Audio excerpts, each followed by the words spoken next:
What do the following people have in common? A Chinese hacker, a world-famous computer designer, a psychologist who likes to unwind, and a sociologist from one of the largest observatories in Europe. They belong to the same world, the world of video games. It's a world that is so vast that it has become the biggest cultural industry on our planet. Game over, I'ma start it at the end when it's done. When you use all your credits and you spent all your funds. When the past meets the present, when the future's outrun. Aside though, you had a decent run, had your fun. Let me grab a couple of guns, a couple of clips. Midnight when I'm bucking for fun and banging for kicks, bring it.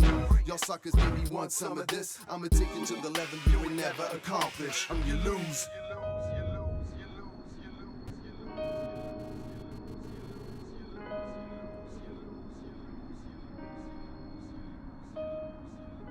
Etienne Armand-Armato is the president of the Observatoire du Monde Numérique en Sciences Humaines. For the past 10 years, he has been analyzing the impact of video games on society. He examines things that we can't or no longer see. During the last century, video games were simplistic and somewhat limited computer gadgets that were used as light entertainment at home or in amusement arcades. This all changed in 1958, when an American researcher called William Higginbotham invented a tennis-like game on his oscilloscope. He invented it to entertain visitors during an open house at his nuclear research laboratory.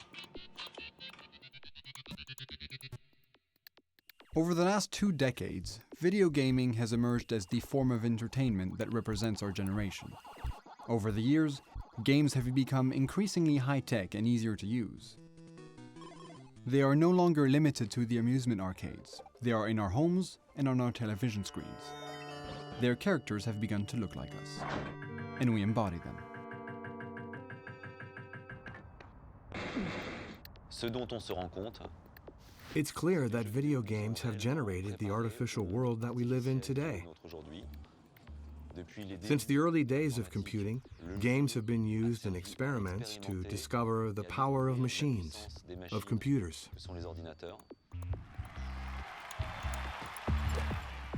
This new technology exists in many forms: consoles, laptops, joysticks, touchscreens, 3D motion sensors. The video game industry frequently reports on our relationship with new products. The most significant part of the computing revolution occurred with the advent of the internet. It connected networks and opened the doors to a new world. At the turn of the century, the internet and computer networks transformed video gaming. What changed? It gave people the opportunity to meet other players and to create a parallel universe.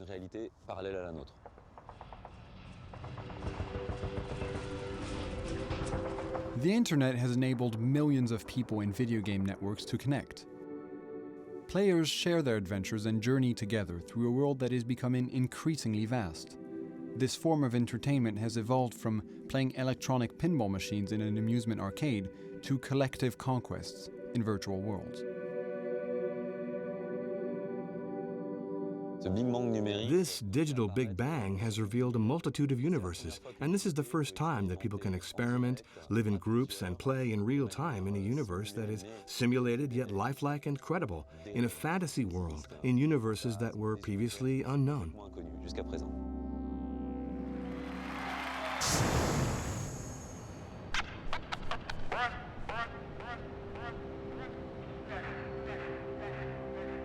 Zane is 25 years old.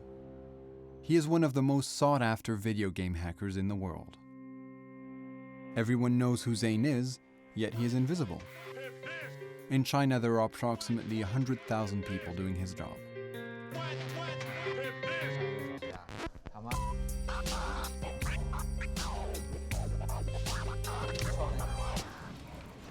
Zane and his team are known as gold farmers. Night and day, they make a living playing video games. Their job is to collect gold coins. This virtual currency is essential to progress in most video game networks. Once they have collected the gold coins, they sell them illegally to players around the world.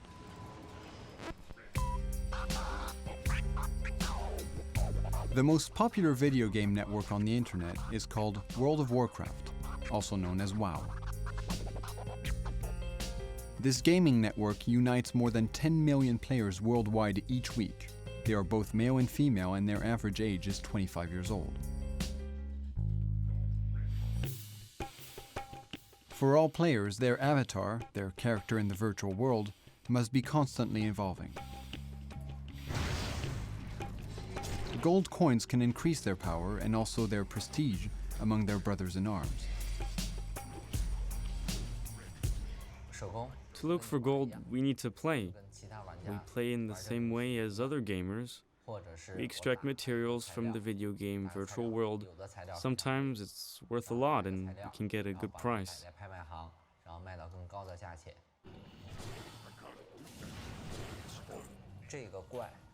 If I strike this monster, I will either get 1 coin or all of a sudden a super jackpot of 1,000 gold coins. So whenever I strike one, I think it's the monster, the super jackpot that we're all dreaming of. I keep on striking monsters and I pray that I will win lots of gold. When it happens, it makes me really happy. It consumes me. It's like gambling.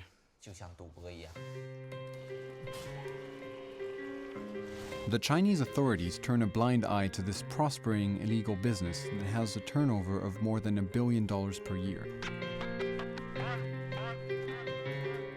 The gold farmers themselves only receive a small portion of the money. They are the workers at the bottom of the supply chain. Their salary does not exceed $300 per month. They work 10 hours per day, 6 days out of 7. Their online avatars are the equivalent of virtual laborers. They are creating money that is very real. Our job isn't fun. It's boring. All we do is strike monsters.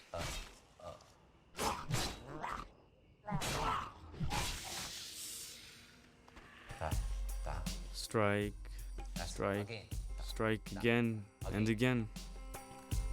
Come on, yeah, give it to me.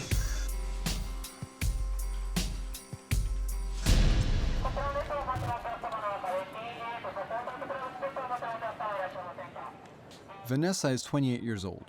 She is a psychologist. She specializes in the study of video game players. There is a reason behind her trip to Tokyo.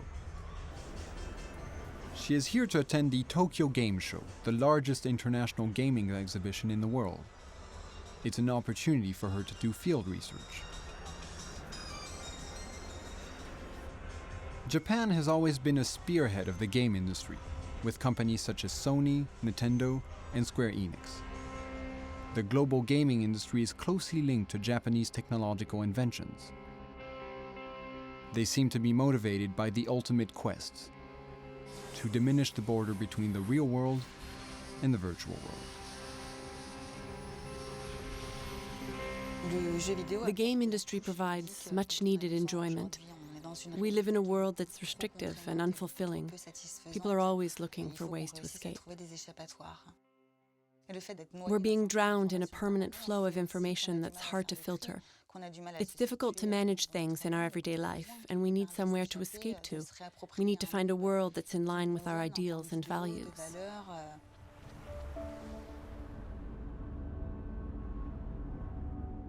It's interesting that when people play video games, they stay focused for long periods of time and forget everything else that's going on, escape time and geography, and become immersed in the digital world.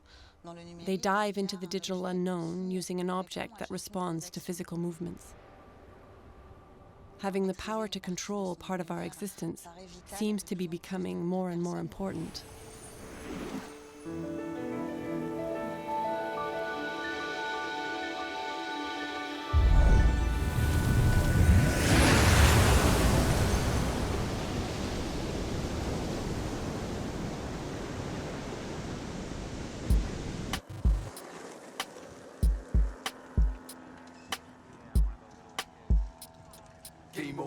I'ma start it at the end when it's done. When you use all your credits and you spent all your funds. When the past meets the present, when the future's outrun. Aside though, you had a decent run, had your fun. Let me grab a couple of guns, a couple of clips. Midnight run, I'm bucking for fun, I'm banging for kicks. Bring it. 31-year-old Genova Chen is a world-famous video game designer. During the last 5 years, this young and private man has become an international reference figure. Every time that he designs a new video game, his competitors scrutinize it. Genova Chen moved to Los Angeles 8 years ago to finish his studies. It was the first time that he had left Shanghai and China. Video game is a medium, it's a tool I use to communicate with the players. When I was working on Flower, it was kind of like an interesting experience. I went to the drive on the freeway, and so it goes through a suburban area, and it was the first time I see these endless rolling hills of green grass and a windmill farm.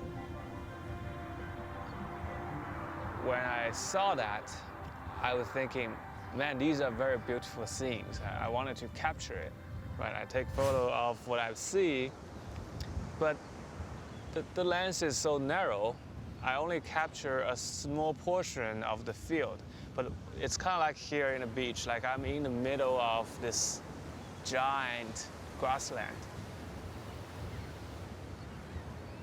In games, it's the most natural way to capture a scene like the beach or the grassland because the player has autonomy. You know, in Flower, they are the helicopter. They can fly. And it's really zooming into each individual flowers and see the details. And they can fly as low as the grass, which you can't do as a human being, but your nose is right next to the grass and you see each individual blades get pushed away. In Genova Chen's games, the player does not destroy anything, and all that he wins is pleasure. In Flower, the player is a petal that moves through nature. The aim is to make it more beautiful. Naive? Doesn't look like it. In 2012, his games, for the first time in the history of gaming, were exhibited in the permanent gallery of the world-famous Museum of Modern Art, MoMA, in New York. I think as a human being, we have that craving. We have this frontal cortex, which all it does is to put ourselves into someone else's situation, to understand them. It's where the compassion comes from. I think what game is so far the closest media towards life. You have agency, you have choices, you have relationships in virtual games. You know, in cinema, you can watch them, but you don't have interactivity. In the early 21st century, gaming overtook film as society's most significant cultural industry. It has an annual turnover of 560 billion euros. This is far ahead of Hollywood, which has plateaued at 12 billion. Video game heroes are becoming the stars of today.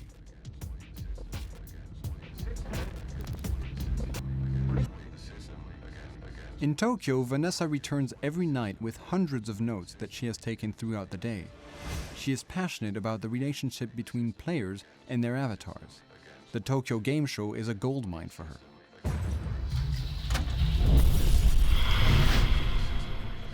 It's important to understand that people can play the same game for years. The games change every day, and new things are constantly being added. The game allows people to build, destroy, rebuild, and recreate.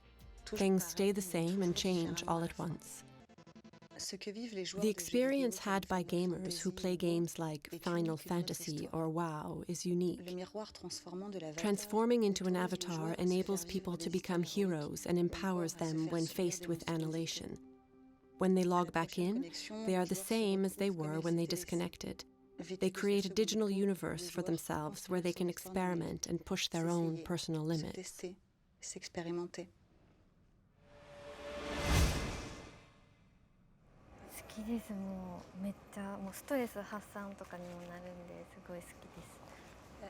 She really enjoys it.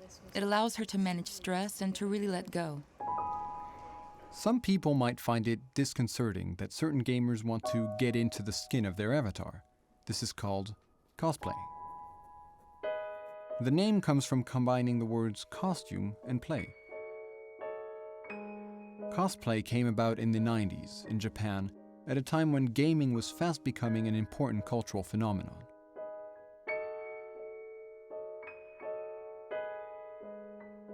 Groups of tens of thousands of people who cosplay can now be found in cities such as Paris and Berlin.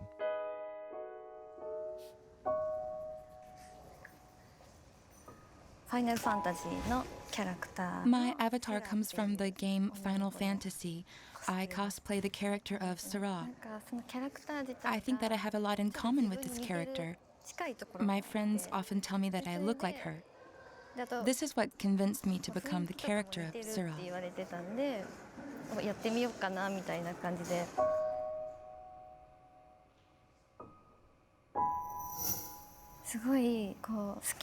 When I cosplay this character, who I love, I feel really exhilarated. When I get ready, I really feel like I'm becoming another person. It's as if they're getting one step closer to having special powers and living out their fantasies. The line between the video games, the virtual world, the digital screen, and reality starts to become very blurred.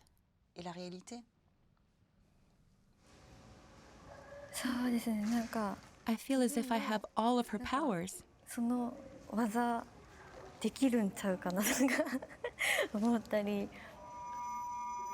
Sway the system against sway the system against sway the system against sway the system against sway the system against sway against sway.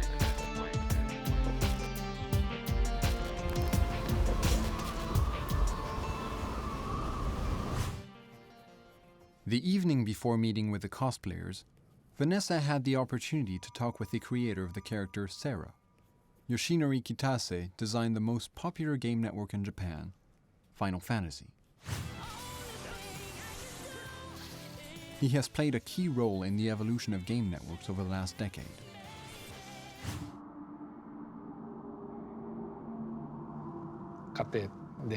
I'm going to tell you a story about my son. He spends a lot of time playing in a game network on his PSP. He loves developing his avatar. Sometimes he plays for hours on end and completely forgets to work. His mother often ends up getting angry. She wants him to do his homework before playing games. And recently, she got really angry and started shouting at him, "Stop gaming, get on with your work." And then, bam, she broke his PSP in half. I said to my wife that this wasn't the solution and that he won't listen to her if she reacts like that. Since then, every time he is disobedient, I say, "Stop, or I'll erase all of your data." And since then, any time that I threaten to erase his avatar data, he says, "Dad, I'm sorry." So ultimately, the digital data of an avatar has become important, even for a child. He's invested a lot of himself in the data and spent a lot of time on it. It's pretty significant. When I see the reaction of my son, I realize just how important and powerful the feelings and memories that he has attached to his avatar are.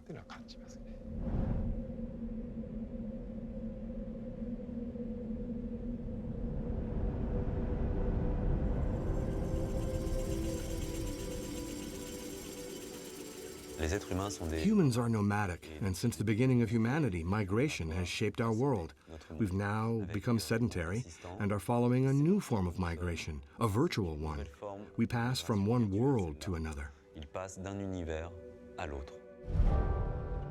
At any given moment, entire populations might be migrating by the thousand, by the million, to a different virtual universe. Gamers invent new avatars in different worlds that they strive to conquer for months or even years. When hundreds of thousands of players decide to break camp, it means the end of many subscriptions of around 20 euros per month for the game publishers. In order to keep their players, game editors draw on several aspects.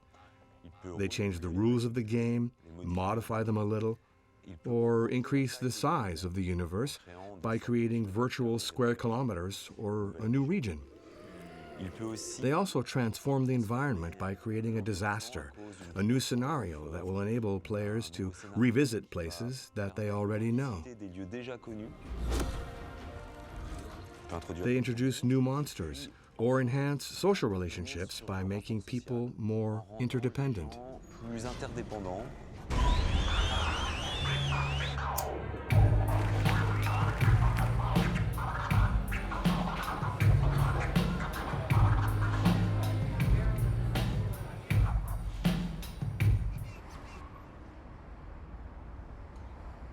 Zane's focus is on the online video game market that has exploded in recent years.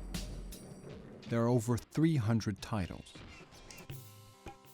Video game networks have a global population that exceeds 100 million players per day. To increase the amount of gold that they collect, Zane has invested in new software. Robots now run the avatars. The gold farmers supervise the robots that run on autopilot. Their pursuit of profit is real, but they exist in a world that is increasingly virtual. Society today and society in the 60s and 70s are completely different. There are two different worlds. I don't think that many people realize just how much money can be earned through video games. People who don't play video games have no idea about the modern world. Those who understand it are aware that they can earn money, but often they don't know how. The gold farming market has become so significant that a platform that resembles the financial markets has been created. Traders manage real-time supply and demand and control the price of currency for different games and indispensable accessories for virtual avatars. It changes hour by hour on their websites. Switching avatars is possible in all video game networks. The rules of the gaming community are somewhat intangible. The gold farmers make the most of this to increase their turnover. The deal between a player and a seller takes place within the video game. The seller sets up an online meeting with the buyer in a quiet corner of the virtual world. After the deal has been settled by credit card, the player receives gold coins that they can use to enhance their avatar. Resellers often hack game network company servers in order to post advertisements. They do everything they can to attract customers. 那天晚上，我从10点发到12点，第二天中午12点，就发了2000多。你那边搞货，搞得能搞得到吗？啊，可以啊。但是你给我什么价格呀？市场现在价格是最高价呀。啊？我们就按照比价器的最高价给你，只要你能够保证这个最快的发货速度，对吧？ Zane always works with the same trading company. Every day, he sells them gold coins that have been accumulated by his team. Alone is the real winner of this business transaction. As a distributor of virtual gold coins, he pockets 80% of the sale price. Players come to us because they want to become stronger and to enhance their magical powers. They want to overtake others. But often, they don't have the ability required to obtain the powers that they want or to get essential accessories for their avatars. So they're willing to pay, to spend money on it.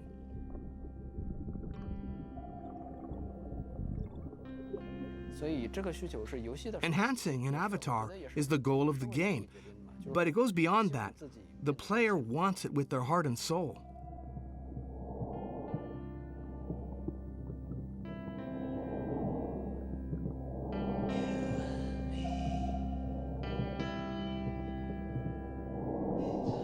The game gives an internal sense of well-being. It is designed to encourage the gamer to play on a long-term basis and to stay with the same avatar for years. The players feel that things that are impossible in real life are possible in video games, so they pay us.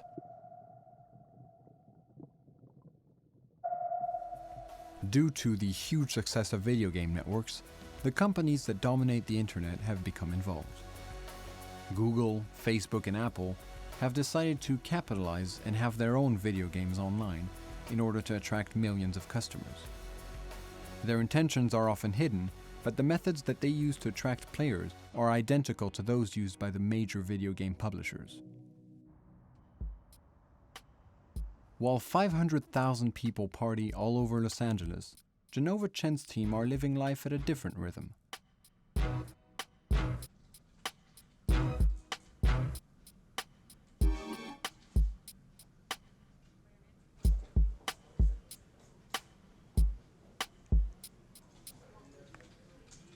For the last 20 hours, Genova and his team have been embarked on a video game marathon. The challenge that all geeks dream of, a game jam. Game jam is very much kind of a behavior that's widely embraced by a lot of people in different industries. It's basically a group of people gathering together, trying to make something really quick, usually within 24 hours or 48 hours. That game company working on game is very frustrating because we've never had any game like this in the past. So a lot of trial and error, but then, you know, for game jam, it's like, we already know what to make. We've seen this kind of game before. Let's just make it in 24 hours. It's a change of pace and also make you feel more elite. Nick is working on the networking stuff like where the characters are and like their health and like all and their management, their interaction with the networking. Adam will be doing limbs, control, punch, block.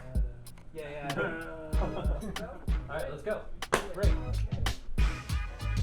Genova and his team decided to use this 24-hour session to create a game that doesn't adhere to their usual philosophy.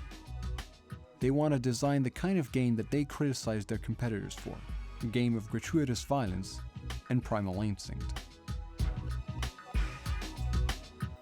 Most of the games today are about excitement, sense of accomplishment, sense of empowerment, but there isn't a sense of relax, a sense of love, you know, a sense of hope. And so I realized game is just very young. It's like the early stage of cinema. Well, you know, these genres of cinema started being very primal emotion, like, oh, a train coming to the station, everybody's scared. People haven't quite figured out the power of cinematography and the language of storytelling. I think it's happening with games as well. When game first started, we just make, well, the racing is exciting, let's make a car game where you're racing. You know, fighting is exciting, let's make a game where you fight with guns.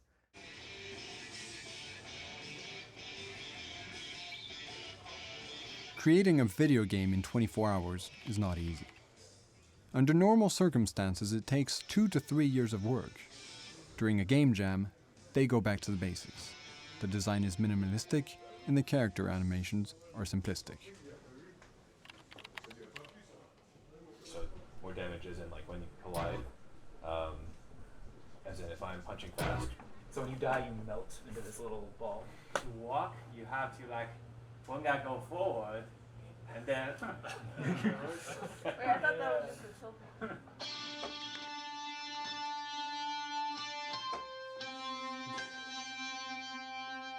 The programmers reuse computer codes that have already been used for previous games. These are shortcuts to save time. The Game Jam is not just a fun activity. Genova and his team use it as an opportunity to test new tools in a time-efficient manner that have changed the industry during the last 4 years. Smartphones and touch tablets are now the most used game consoles. Video game studios are constantly trying to keep up with technological revolutions.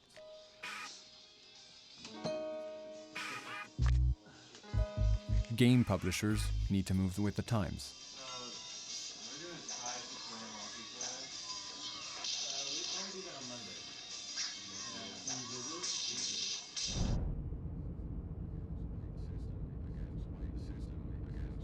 In Tokyo, Vanessa has decided to take some time out from the game show. She wants to discover where the video game players go in their spare time.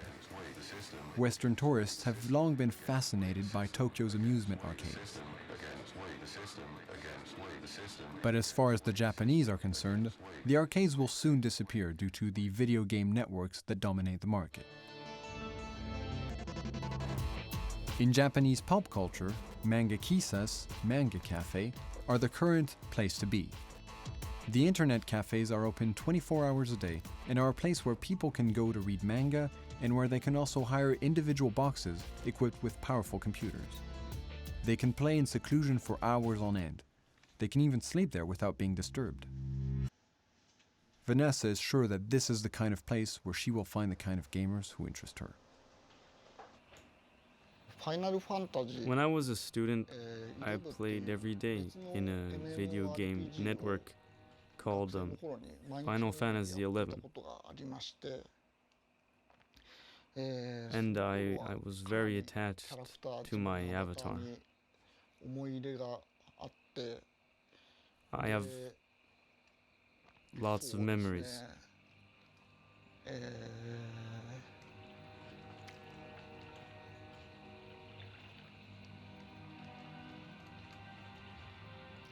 I'm a little ashamed to admit it, but the people I played with, well, I fell very much in love with another avatar, but I was rejected.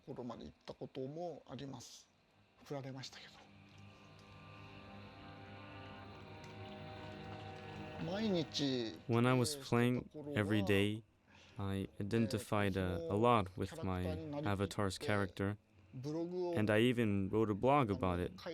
It was like a diary.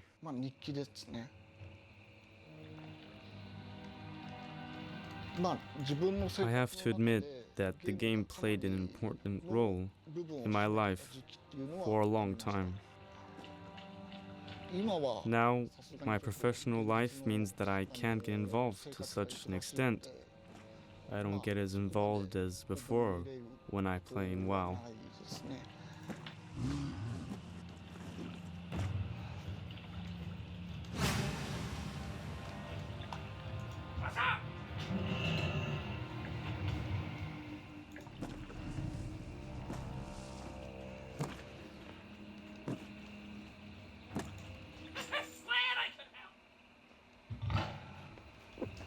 That bag is full. I'm out of range. I need to get closer. Far away.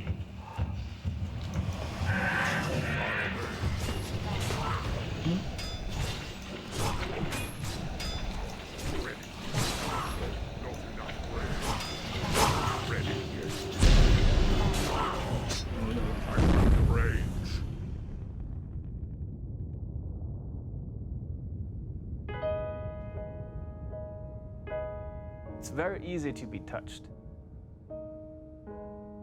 It just happened to be the very first thing that made me cry. Was not a film, was not a novel, because my parents were so scared that if I read novel, I get addicted to it, so I won't study. So they don't let me read any fictions. My first access to a strong emotional medium was actually in games, because they don't know games. They just let me play whatever I want.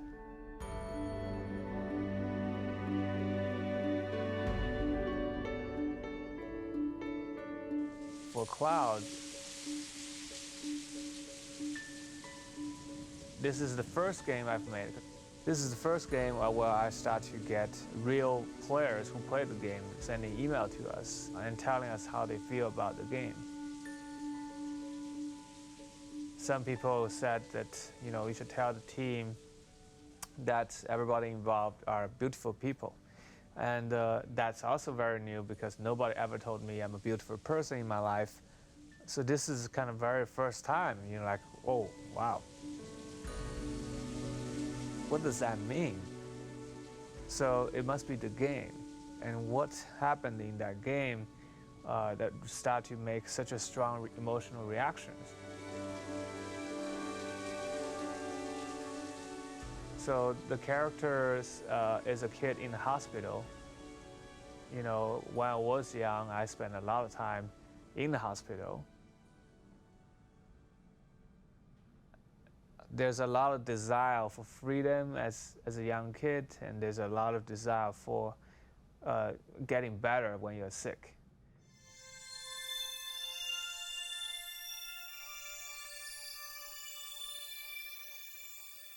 As a spectator or when playing a part, the gamer can now manipulate everything at the same time as observing him or herself. The player incarnates an external body and models themselves in a virtual mirror, leaving only a trace of their real self. In Tokyo, Vanessa continues her study. She is comparing the cultural practices of one continent to another. In Japan, as in Europe, the average player is over 30 years old. The gaming community is not just made up of teenagers. Nowadays, games exist for all ages, for all ambitions, for all occupations, and for all cravings. Vanessa has consulted recent studies that show that video gamers spend 12 hours a week on their hobby. Even in France, this cultural revolution has completely transformed habits that we thought to be timeless. We log into video games in the same way that other people start watching the 8:50 film on the television. We don't do that. We prefer to connect and play with our friends and to discuss our day with them. We're part of a guild of mature players who like to share with each other.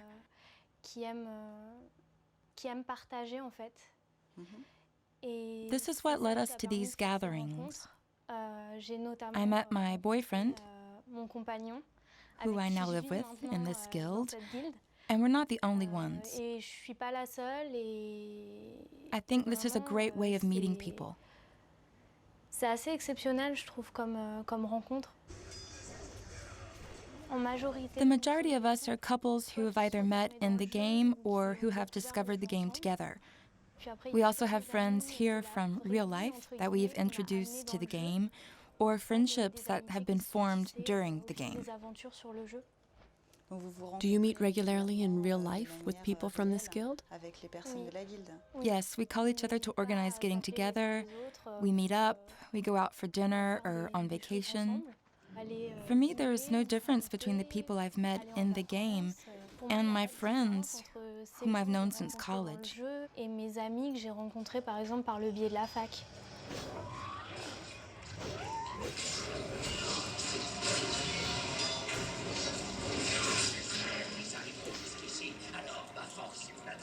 You have to get that one too. No, there, that's it. We can advance. I'm regenning. Jan, can you give me a collar?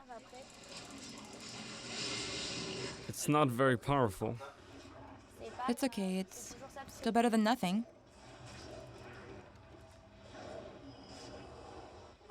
What an idiot. Excuse me. Sorry. No worries. I messed it up.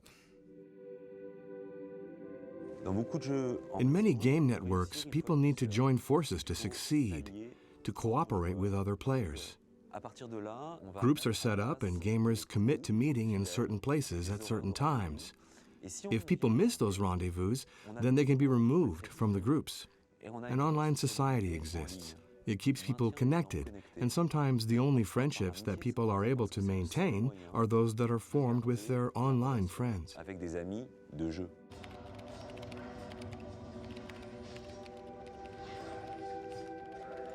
In fact, a very real social life exists online in the game world. It often also exists outside of the game, on the internet. I can spend an evening online with friends in the game, and everything will go well. The next day, I will tell people what happened. For example, I'll explain on a website what happened the night before. I use screenshots, photographs, or videos. It's true that we're now living in a techno-cultural world where we exchange information through the digital media and where we're able to relay information using many different means of communication, and where gamers play using their communication skills, and where they express themselves both inside and outside the game. It's a completely different way of existing and of entertaining ourselves.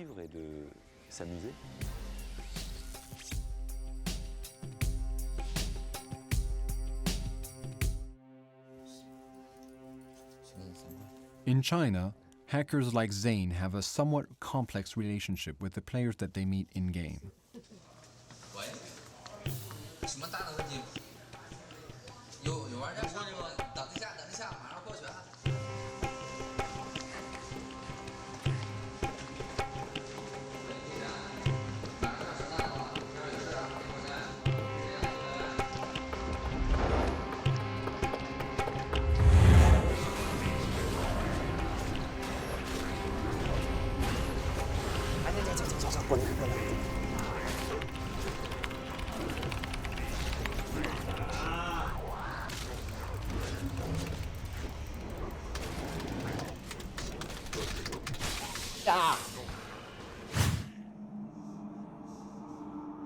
The players in the game network often kill each other, for fun and to earn points.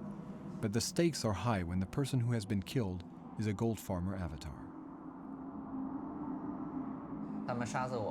Players progress in the game when they kill one of us. They win glory points. This makes them happy. Most importantly, they hate us. We inspire hatred. Whenever the time or place in the game, they always come across hatred. They always try to attack us or kill us.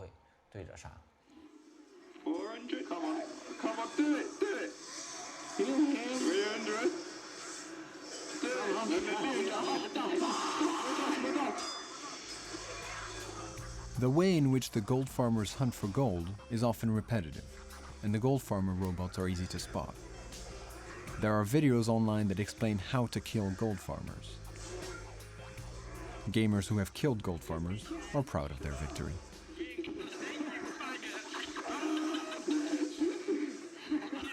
He's gonna go up a level. Kill him. Chop him in half. Go that way. Go on. Go on, kill him.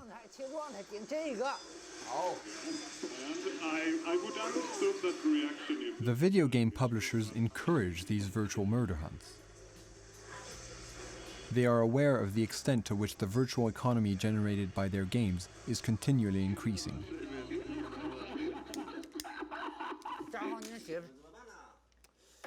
So what should we do?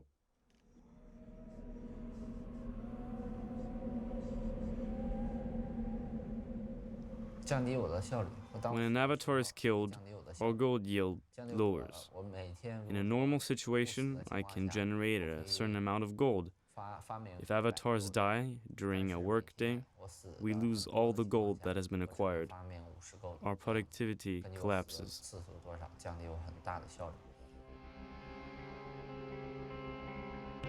Zane knows that his business is in danger. The video game publishers that are in networks are starting to offer free-to-play games.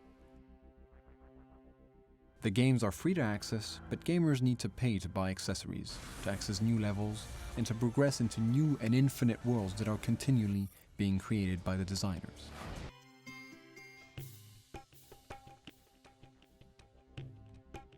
For this new economic model to be cost-effective, the creators must purge the games of hackers like the gold farmers.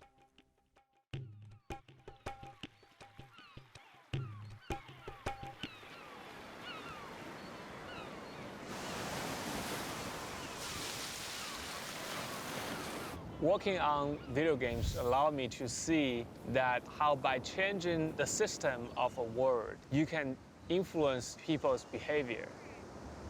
In Journey, in order to make players like each other, we have to do a lot of changes. We have to change the law of the world, we have to change the physics, we have to change the economy so that people like to be with each other.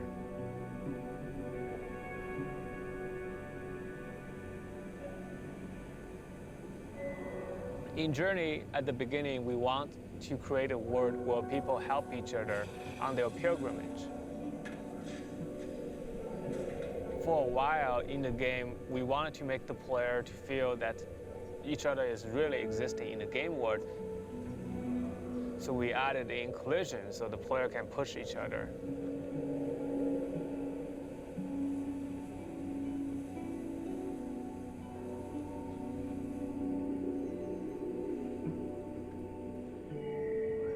I can touch you, I can feel you existing. Wouldn't that be better for the player to have a connection? And then what happened is, as soon as you can push each other, then the players are seeking for feedback, right? They want to see what they can do to get the most feedback by pushing each other. And very quickly they realize if they push each other off the cliff, that's the most feedback you can get. Versus push each other against the wind, which is what we want the player to do.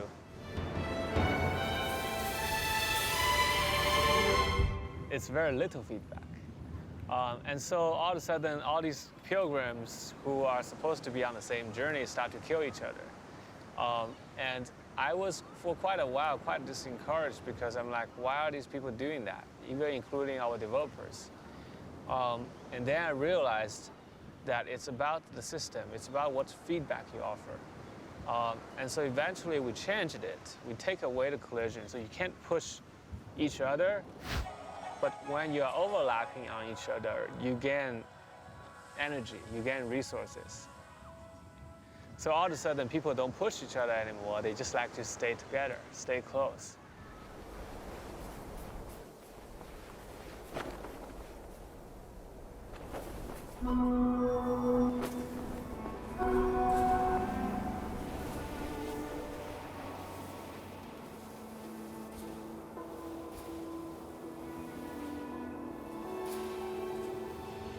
What I learned by working on games is that, we're really not that different in the real world compared to virtual world.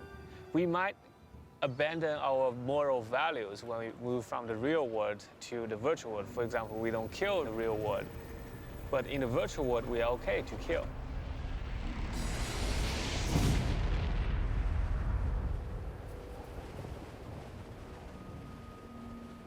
But by switching the system, by changing the feedback, we can make people also feel it's not okay to kill.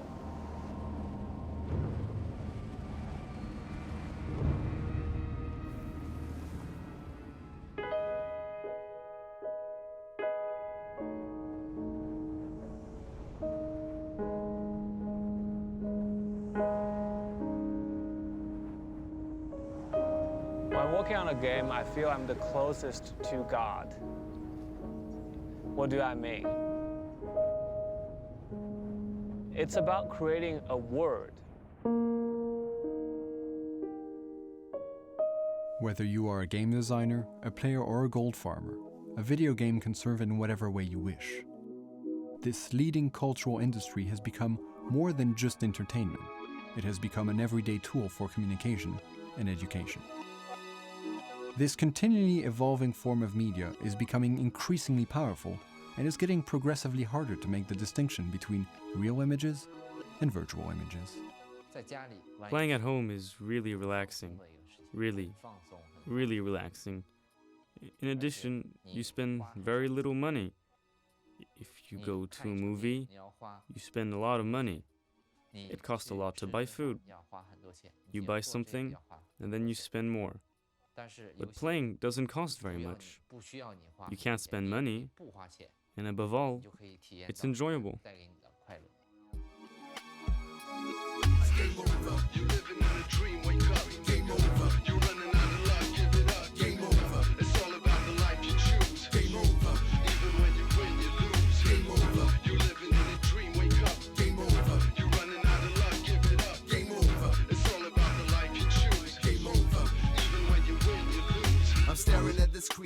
size and used jeans. My mind is still a teen screaming, I ain't got dreams. What you saying now? In the scheme of things, I ain't king. In my own little castle, I'm a star when I sing. I'ma take your life, rock you in the face for this.